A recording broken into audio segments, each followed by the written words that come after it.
for coming back this afternoon. I'm pleased to be joined by Brett Turnbull of the Law Center of Turnbull Law. And Brett, why don't you tell everyone where you are? That's how I always start. Like, where's Waldo? Where are you at today?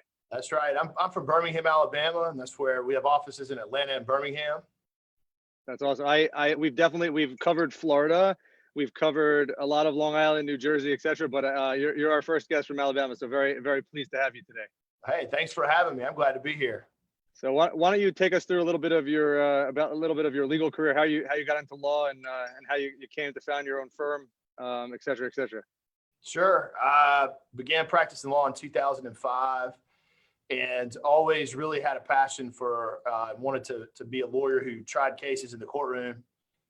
It's kind of one of those things that I don't know that it's really necessarily something that I grew up dreaming to do, but I went to law school with other dreams and aspirations, and then got there and figured out that that's kind of what I really had a passion for and enjoyed, and it made a lot of sense. It's kind of like it's definitely one of those things in life that once you discover your true passion, you go with it. So that's what I did. My legal career has really kind of followed a pretty much done plaintiff's work, personal injury since the day I began. And, my original reasons for it were that it's an entrepreneurial business. You have lots of opportunities or more opportunities, I feel like, as a young lawyer to get in the courtroom and not be, stuck behind a desk as much as maybe in other types of law. And so it's what I picked, and I've never looked back. I've enjoyed it all along the way. Worked for some great law firms before I went out on my own.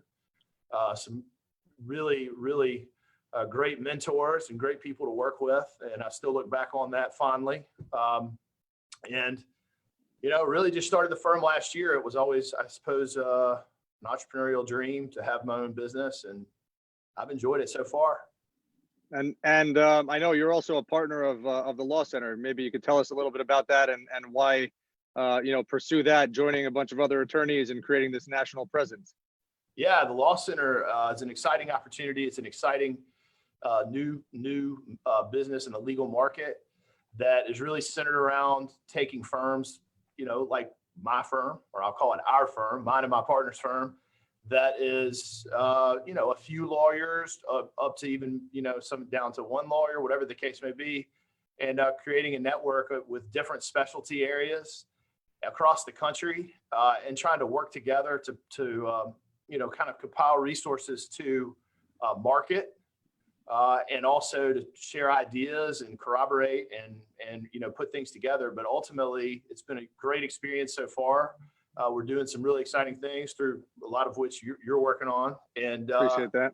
I have to say that, there's a public relations piece to it. There's digital marketing piece to it. There's social media marketing, as we can tell. And it's been a very turnkey type of operation for a law firm that's smaller, doesn't necessarily have in-house people that do those things. And it gives it all sort of in one package. And so far, I'm super impressed. And we appreciate that, and obviously it's a great national platform. I mean, it seems like from all the content that's being put out there, I compare it sometimes to being like a WebMD for plaintiffs, for people looking for trial lawyers to protect them. Do you see it as such, or would you describe it as such? I do. I think it's kind of depending on the type. It's like, for instance, if you go to look for a lawyer and you get on the internet, obviously there's a lot there. But the truth of the matter is, what if you are looking for a lawyer that, does something different? Like, what if you're looking for a lawyer that handles, heaven forbid, divorce, or whatever the case may be? It gives you sort of as I call it, a one-stop shop to go on and find lawyers that are highly rated in your area that practice in those particular practice areas. And, there's a vetting system and a ranking system. And so, yeah, I think it probably is pretty similar to WebMD or some of the businesses out there that give you, hopefully, a reliable place to go for all your legal needs. That's right. Absolutely. So as a trial lawyer, what are a lot of the cases that you've been seeing? Like, what are the trends as far as plaintiffs' cases right now? Well, there's obviously personal injury is pretty consistent. I mean, it's been a little interesting during COVID that I feel like there's been a lot more commercial 18-wheeler type of incidences than per capita, as opposed to passenger vehicle car wrecks. And I guess if you think about it, it makes sense. They're some of the only folks out on the road there for a while were commercial 18-wheelers taking goods from place to place. And so we've seen a good bit, a higher uptick in truck cases versus just regular car wreck cases. And then, of course, there's always the usual things that we practice in, product liability. Medical cases have really slowed down. I think that criticism of the medical community during this time is going to be frowned upon. And frankly, I've made the determination, that it would take extreme circumstances right now to jump into those type of things. So I would say that that's a little bit on the downside in terms of what we're seeing. And I would venture to say that, obviously, like I say, commercial vehicle type of circumstances have been on the increase. That's fascinating. I talked with another law center attorney, Brett Turnbull, who's based in New Orleans, about that. And I said the 18-wheeler cases absolutely make sense. And the decline in motor vehicle accidents, it makes sense. But, without the motor vehicles on the road, you'd think the 18-wheeler accidents would decline also. Moving on, I have to address this. A lot of people think that trial lawyers are in it for the money, in it for this, in it for that, finding plaintiffs. I always like to say and think that you guys are advocates. A lot of people don't know that trial lawyers or plaintiffs lawyers are not taking any money up front, and you're working only on contingency, sometimes investing a whole host of your own money on research, expert witnesses, et cetera, et cetera. So can you shed some light onto what's it like on your side and how you look at it as far as helping people? Yeah, look, there are a lot of trial lawyers out there over the years who have given other trial lawyers a bad name. I think any profession, you have bad apples that stand out and can frankly taint the views of certain people. But if you need a lawyer to represent you in one of these type of circumstances, is when you really kind of find out what it's all about and who they are. I think the most meaningful thing I could say about being a lawyer in personal injury, at least meaningful to me, is that I'm representing people who have had something really bad happen to them. And it's a lot of times it's, or even their family is having to pursue their claim on their behalf because they didn't make it through whatever it was that we're dealing with. I think that the greatest thing I would say about it is that we really do have an opportunity to help folks in a time of need. I recognize that the civil justice system only allows for money compensation. There's no, unfortunately, we don't have a time machine.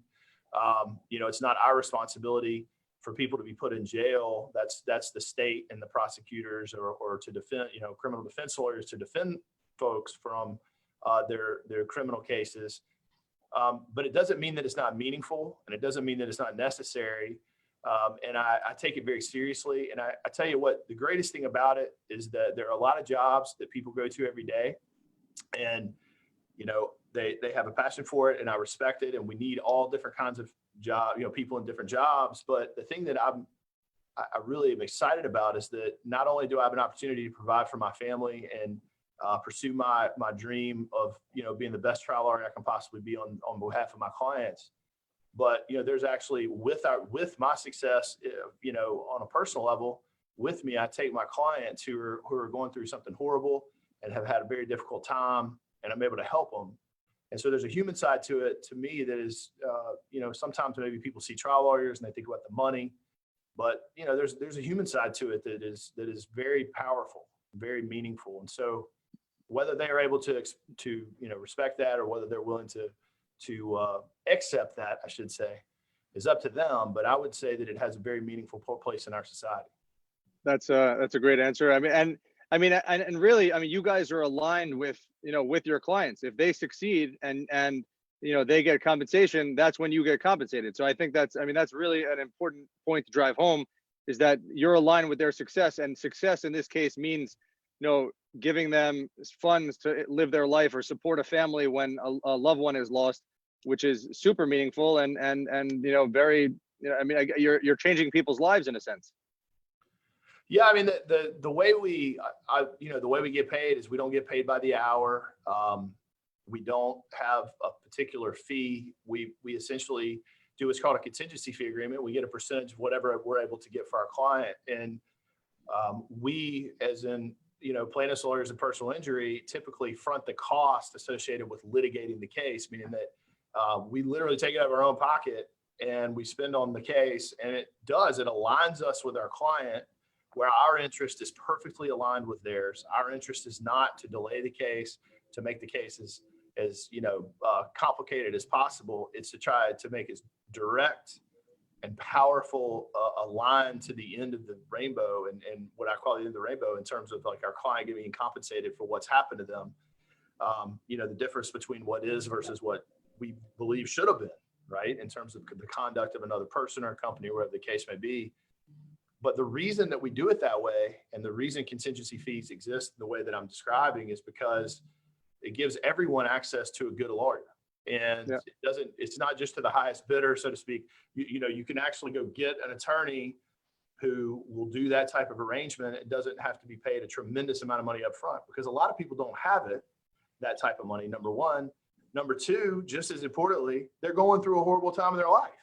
Yeah. And so here they are in a position where they might not be able to work, or they're injured, or taking care of their loved ones, or whatever the case may be. They don't need to be shelling out money to be represented and have an opportunity to pursue their claim. And so that's why we have contingency fees in this country. In my opinion, it's one of the things that makes the arrangement great, because it puts us in an entrepreneurial position with our clients. And it drives hunger. I mean, you want to win for the client. But yeah. So have you? If we lose, we eat all that money we put out. Eat it. Yeah. Of course. So I know last time we were together in person, we were in New Orleans, and it was not the pandemic, and we were at the Southern Trial Lawyers Conference, and you spoke about traumatic brain injury. So can you enlighten us like into some of the work you do with that, because that's a real subsect of expertise, and to get with neurologists and with brain experts, and to then become one yourself in order to pursue those claims. Must be difficult. So if you can, give us a little bit of how you chose to go down that path, and how you gained expertise in the field. Sure. Actually, brain injury is, since I've been practicing the last 15 years, the medicine associated with brain injury has changed dramatically. It's one of the most, a lot of other injuries, the treatment may change, the way that they handle the injuries may change. But brain injury is one of those that we're still learning. I mean, medically, they're still developing new methods to try to gather information, to show the injury, to treat it also. And so it fascinated me, because the medicine is still is changing so quickly and changing so much, that as a practitioner, meaning as a lawyer, for my clients who've had brain injury cases, you could try really hard, but if you don't know what you don't know, whether it be medically or in different ways to try to show a brain injury, which brain injuries are invisible, right? We call them the invisible injury. Yeah. To make those injuries visible, so that their injury can be shown to a jury, and that or whoever needs to see it in order to make the appropriate calculation for the damages that have been done to the plaintiff, to my client. And so I think it's fascinating on a number of different fronts. And, to be honest, just like anything else in life, part of my involvement in brain injury was because I got into some brain injury cases and realized how much I had to learn, probably 6 or 7 years ago. And I was just fascinated by how much there is out there that I think the legal community is maybe a little behind on, frankly, as a whole. And so that's how I got into it. And that's why I'm fascinated by it. Yeah, I mean, it's fascinating. I mean, so many people would take easy street and say, "Oh, you got a broken bone, or you got into an accident, and your bone's sticking out. We have the right X-ray." But you're right, to tackle the invisible injury and to be able to prove liability on that is a lot harder and more challenging, and that's why I wanted you to jump into that. Why don't you talk about? I mean, I know that insurance companies are set up to pay as little as possible, or to duck paying at all if they can. I know that there's months and months to deal with an adjuster. How do you guys, as trial lawyers, or personal injury attorneys, take a case where where an insurance company wants to settle at, let's say, 35,000 and make it $1 million case in court? Well, let me say this. The first thing that I think everyone, would want to know or need to know is that insurance companies exist to indemnify their insureds, meaning that they basically pay out the appropriate amount of damages or money compensation to the person who is against the insured. And obviously they have a responsibility also to provide a defense. So they have a duty to indemnify or pay the claim up to the policy limits if necessary, and then to defend. Unfortunately, what we see is that there are a number of insurance companies that I think play fair ball for as best they can. We may agree to disagree about the value of a case, but it's my job to zealously advocate on behalf of my client and to get my client as much as possible. That's my job as their representative. And then the insurance company and the insured also has a representative, meaning a lawyer and an insurance adjuster who are evaluating the claim to do as good a job for that company as they possibly can. And so I think there's a little bit of a misconception out there about the word settlement. That means to settle out of court. You don't have to go to trial. The alternative to that is that a jury would return a verdict. I mean, they knock on the door, they deliberate, they knock on the door, they come out and they read the verdict. Ultimately, a case is worth what a jury is willing to return. That's the end of the day. It's like if you wanted to sell your house, Warren, ultimately it's what somebody's willing to pay for it, right? Market value. That's right. And so the ways to potentially increase the value of a case, or for a defense lawyer to decrease the value of a case, is to get the evidence necessary and to be persuasive to the jury to the point where they come back with a verdict that is in, one side of the other's favor. And so I think there's a misconception about settling out of court. Nobody is required to settle out of court, ever. Now, 95% of all cases, if not more, I'm not sure on the statistic, but I bet you it's maybe 99% of all cases do settle out of court for 100 different reasons. But, insurance companies have the right, insureds, defense insureds have the right to their day in court. Plaintiffs have their right to day in court. And so the way I always look at it is a case, it's my job to put the case in the light most favorable to my client, to prepare the case vigorously for the trial of the case. And then if the insurance company comes in and pays enough money that it makes sense for my client to accept it and eliminate the risk associated with a jury trial, then it's my client's decision. It's their case, not mine. Then we'll settle the case. And Absolutely. So the way to basically increase the value is to always look at it more from a perspective that you're getting the case ready for trial. You're not, if you hire a lawyer who's got their hand out and they're just, possibly maybe not doing everything they can do to get the case in the light most favorable for trial, well, then you're not going to get as good a result typically. So now we're going to totally turn on our heads and talk about COVID, because I want to, what's it like? I know that in certain states, courts have been closed. What's it like in Alabama? Have the courts been closed, or are they open? How is the practice, moving ahead? Yeah, the courts have been closed. The civil courts began, I give credit to Jefferson County, the circuit court here in Birmingham. Judge French, she did a great job of getting out in front of this thing, and the judges worked really hard, and we began to have Zoom conferences for like hearings, things of that nature. And so we were able to keep things moving along. Within a couple of weeks after this COVID all began, the courthouse is either about to fully open or just did, maybe in the last day. And of course, with restrictions, right? Of course. So it's been pretty slow.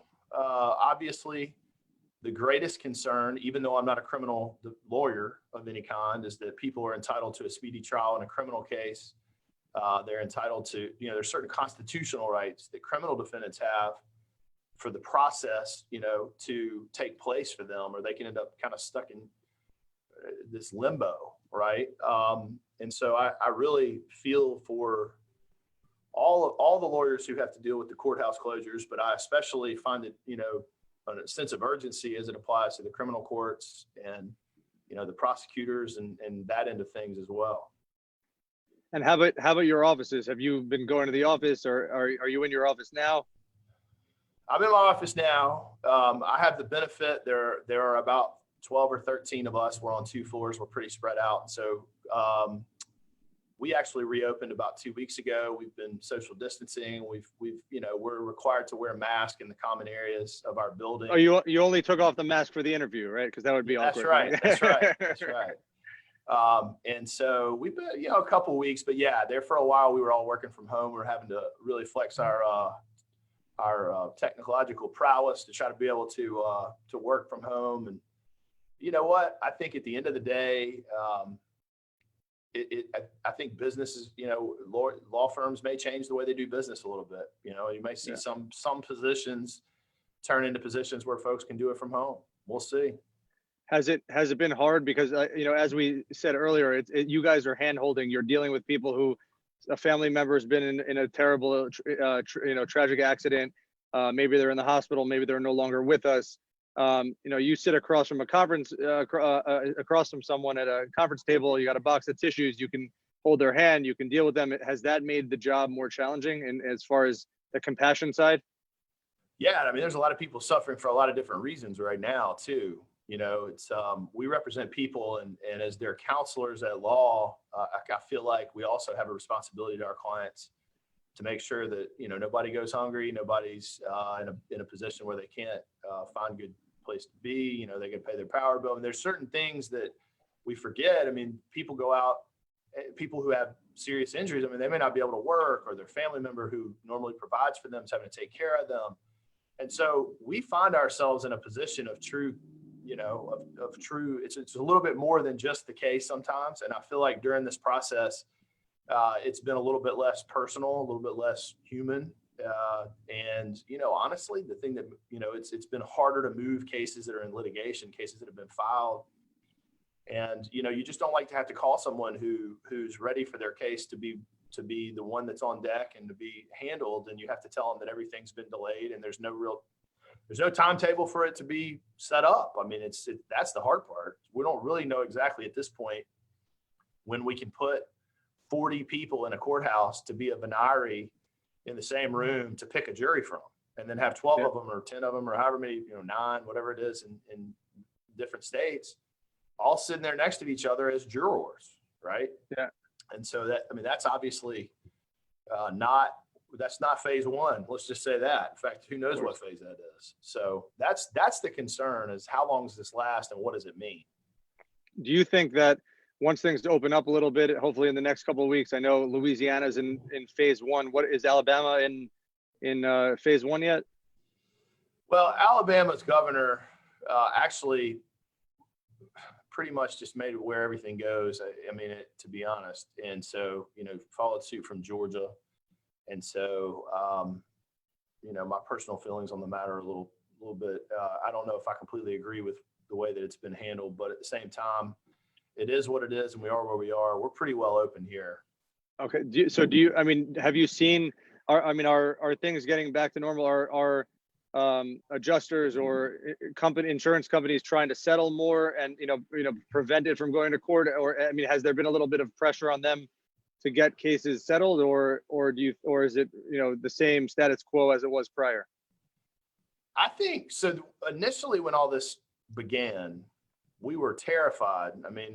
We were terrified that this was just going to shut down all business and cease all business, cease all revenue, for everyone's sake. Of course. And the truth is I feel like for the first, month of COVID, I feel like everything on the insurance company side in terms of the payouts and, us being able to negotiate and having things move along before litigation cases, meaning pre-litigation cases, I thought it moved along pretty normally.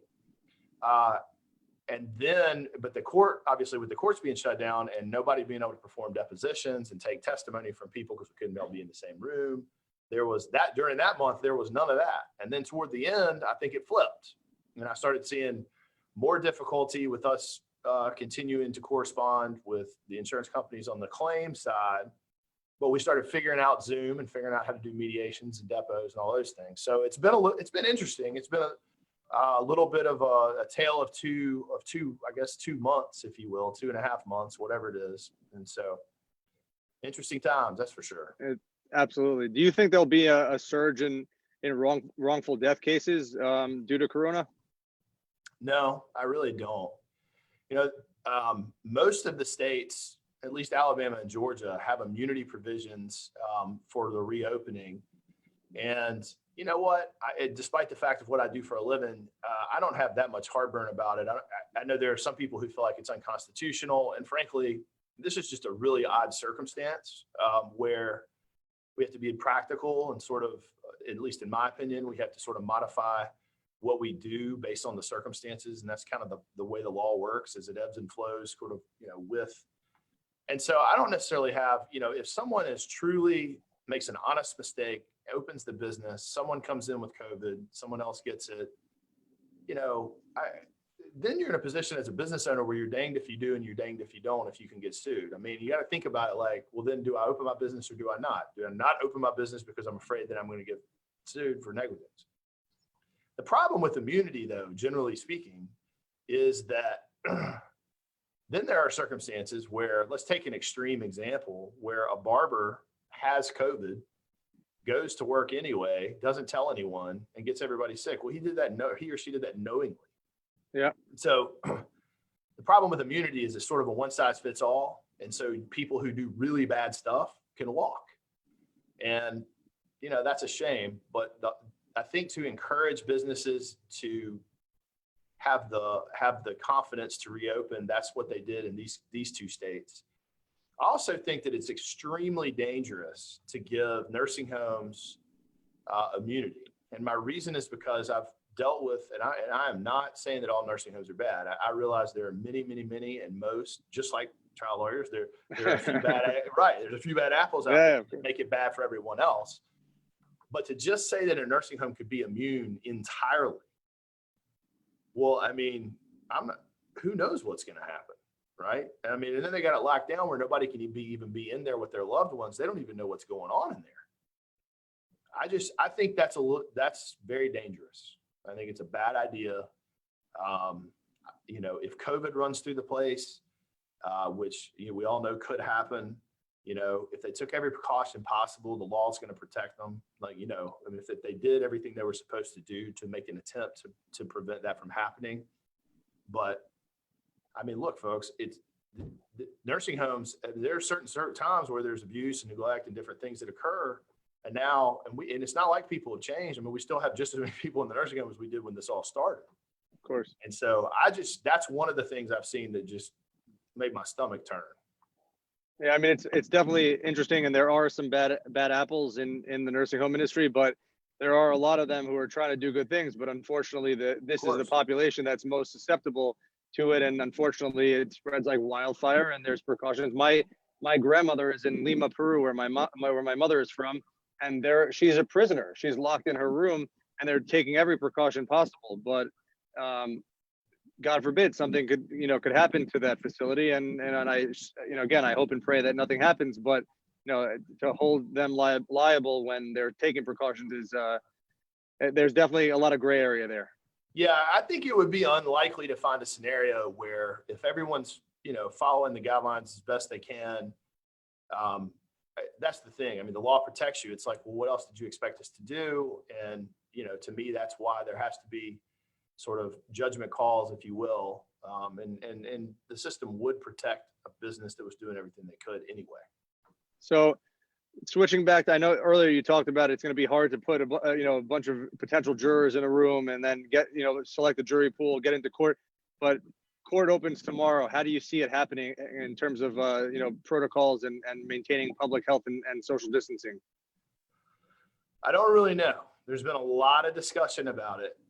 Some of my friends from Los Angeles have actually had sort of a lawyer call-in talk show, webinar type of thing, talking about that. Some of my friends from Michigan this morning that I was talking with actually had a judge suggest a Zoom trial, which I don't know about trial, mediation, depositions, a lot of the other things we do as lawyers. I think, that's all fine, but a trial, that'd be something else, I have to say. Well, because with that, just like with sitting across the table from someone, you're connecting with the jury, right? I mean, you're you guys are actors or orator. I mean, you're selling, your case to the jury, for lack of a better term. I don't think that's, you can't do that as well on Zoom, or can you? No, I mean, from a lawyer perspective, you can't, but the greatest concern would be that one of the things that a jury is responsible for doing during the course of a trial is evaluating the credibility of the witnesses involved. And let's face it, it's a human process. It's a human-based deal. And so you have jurors who are supposed to be watching the different people who testify in the case, and they can't see their body language or there's a lot of different factors that we as human beings, that we look at. Some of it's intentional, some of it's unintentional, some of it's conscious, and some of it's unconscious. But the demeanor and the way that a witness responds to certain things beyond just their words is important to the jury's function and its job. It is. The jury has the right to determine if people are completely full of it and they can disregard it entirely, or whether the person was extremely credible and they take their story at the word of the witness. And so to eliminate that eliminates a huge piece of the puzzle with trial work. It just does. It's really to me, it's kind of less the lawyers and more the witnesses. I get your point, and I'm not disagreeing with you at all. It would definitely change the function of lawyers a lot, to be just limited to be a talking head. But it's really more of the process and the witnesses and what the parties are due that concerns me. I mean, unfortunately, this might become the new normal, right? We're reopening, and you guys are already reopened there, and they're talking about a second wave. So, do you think that you'll have to buckle your seatbelt and get on that ride, and get used to this into the fall? I sure hope not, but we'll see. I certainly don't claim to be an epidemiologist, and to be honest, there's so many different statistical analyses out there and so many different opinions. It's become political, unfortunately, in a lot of places. And it's just hard to say. A lot of times I've even become very skeptical of all the data, just because you just don't know what to believe anymore. We'll see. I read your article on Forbes this morning, and you're right. One thing is people are quick to react in terms of their reaction to the things that are out there on the internet or social media or whatever. And I've become kind of one of those people, I suppose. I'm kind of skeptical, but so I don't know. I think it's just really hard to say. Yeah. There's different reports every day, and I hope that the vaccines are true, all the amazing research that they're doing, and that it allows us to have a better fall and winter next year, so that we don't have to close up again. No doubt. My last question, what within the law, when we last spoke, we talked about, like, if your favorite part of the law is being in court. Can you describe, presenting in front of a jury and how you story tell? Because it was so fascinating to hear you talk about that, and I know that that's your passion. So I'd love to end on that note. Sure. So the thing about being a lawyer in kind of the area where I practice is that's every case is different, which makes it unique and exciting. And in every case, there's someone who wins and someone who loses. Whether there are exceptions to that in terms of settlement out of court. It's kind of nobody wins, nobody loses per se. But I enjoy it because every case is different, and because somebody wins and somebody loses, and it keeps you on your toes. It's got some level of competitiveness to it, some level of entrepreneurial to it. But from a trial perspective, the exciting part about it is that there is actually nothing more exciting than doing your best in a trial, and you have jurors who are listening to all the evidence, and they're diligently trying to get to what they believe is the correct outcome. And you have obviously a very biased opinion for your client. I just do. It's, and I know I'm biased. I know that. And there's nothing more exciting than them coming out and delivering a verdict, and I'm just like everybody else. I've had successes. Everybody else who's tried a lot of cases, I've had successes, and I've had some that didn't go my way. But I would say that the greatest piece of it is being able to tell your client's story. And, I think that having a representative comes great responsibility. And I think that great responsibility is that you have to be able to tell your client's story in the light most favorable to them, within the truth, of course, and in the most powerful way so that their story can be told. And it's the only time their story, unfortunately, gets the opportunity to be told at trial is of whether I tell it or whether they get to tell it from the witness stand at my direction. And that's a very powerful thing. And it's something that is never gets old, never gets old. But you want to win, right? Competitiveness, always. Of course. So where can everyone find Brett Turnbull? I know thelawcenter.com, but where else can you be found?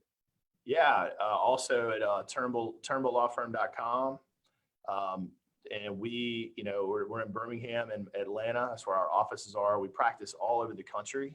I have cases in I've had cases in most states, tried cases in California, Florida, Iowa, Alabama, Georgia, you name it. And we work for plaintiffs all over the United States, period. Just it's something I've enjoyed doing. It gives me an opportunity to get a little variety in my life and to work with folks. But I go where the cases are, where the story needs to be told. Well, I sincerely appreciate you joining us today. It's been a wealth of knowledge, and I hope that the court's open and you can get back to doing what you do best and kicking ass for clients. But thank you so much for joining us today.